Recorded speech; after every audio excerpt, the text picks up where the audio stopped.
আসসালামু আলাইকুম। তাজরিয়ান্স মম ব্লগ থেকে হাজির হলাম নতুন একটি ভিডিও নিয়ে। আজকের ভিডিওতে থাকছে বাংলাদেশের বিখ্যাত বিজ্ঞানী স্যার জগদীশচন্দ্র বসুর পৈতৃক ভিটার কিছু উল্লেখযোগ্য দৃশ্য। বাংলাদেশের এই বিখ্যাত বিজ্ঞানী প্রথম আবিষ্কার করেন গাছেরও প্রাণ আছে। এছাড়া তিনি আরও অনেক কিছু আবিষ্কার করেন, তার মধ্যে তিনি অতি ক্ষুদ্র তরঙ্গ সৃষ্টি আবিষ্কার করেন। মুন্সিগঞ্জ তথা বিক্রমপুরের শ্রীনগরের রারিখাল গ্রামের এই বাড়িটিতে বিখ্যাত এই বাঙালি বিজ্ঞানীর অনেক নিদর্শন রয়েছে। এছাড়া জগদীশের পৈতৃক এই বাড়িটিও দেখার মতো। 20 টাকা টিকিট কেটে বাড়িটিতে প্রবেশ করতে হয়। সারি সারি গাছ ও দুটি বিশাল ঘাট বাঁধানো পুকুর এই বাড়িটির সৌন্দর্য দেখে আমরা চমৎকৃত হলাম। বাড়িটিতে প্রবেশ করেই বাম পাশের একতলা বাড়িটি ছিল জগদীশের পৈতৃক বাড়ি। এখন এটি জাদুঘর। জাদুঘরে রয়েছে অনেক নিদর্শন, তার মধ্যে অন্যতম হচ্ছে স্যার জগদীশচন্দ্রকে লেখা কবিগুরু রবীন্দ্রনাথের ঐতিহাসিক চিঠি।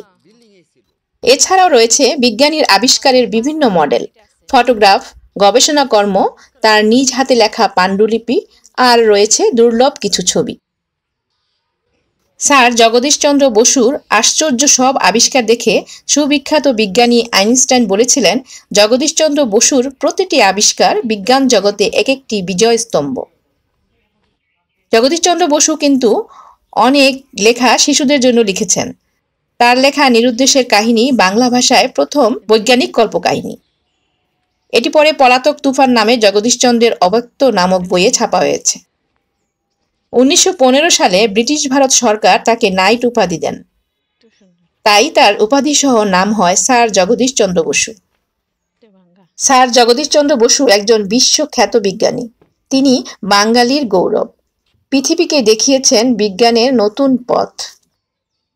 তিনি 1858 সালের 30 নভেম্বর জন্মগ্রহণ করেন এবং মৃত্যুবরণ করেন 1937 সালের 23 নভেম্বর। তার এই পৈতৃক ভিটায় প্রতিদিন বহু লোক পরিদর্শন করতে আসেন, আবার অনেকে শিক্ষা সফর ও পিকনিক করতেও আসেন। এজন্য আগে থেকেই ওনাদের সাথে আলাপ আলোচনা করে নিতে হবে। জগদীশচন্দ্র বসুর বাবার নাম ছিল ভগবান চন্দ্র বসু ও মায়ের নাম ছিল সুরুজবালা সাহা। সুরুজবালা সাহা নামে একটি স্কুল পাশেই রয়েছে। তাদের পৈতৃক বাড়িটির 30 একর জায়গায় জগদীশচন্দ্র বসু কলেজ ও কমপ্লেক্স নির্মিত হয়েছে। তিনি জীবিত অবস্থায় সকল সম্পত্তি দান করে যান। চারদিকে সবুজ গাছপালা ঘেরা ও 6টি বিশাল বিশাল দিঘি সহ আশেপাশের শান্ত স্নিগ্ধ পরিবেশ আপনাকে মুগ্ধ করবে।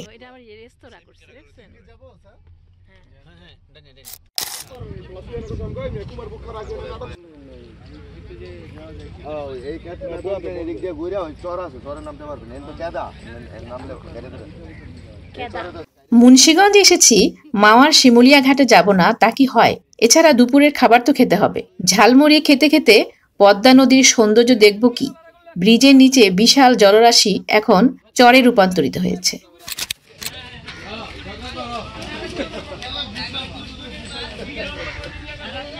এরপর চড়া দামে ইলিশ কিনে ইলিশ ভাজা দিয়ে ভাত খেতে খেতে আপনাদের কাছ থেকে বিদায় নিচ্ছি। আবার হাজির হব পরবর্তী কোনো ভিডিও নিয়ে। সে পর্যন্ত সবাই সুস্থ ও নিরাপদে থাকুন। আল্লাহ হাফেজ।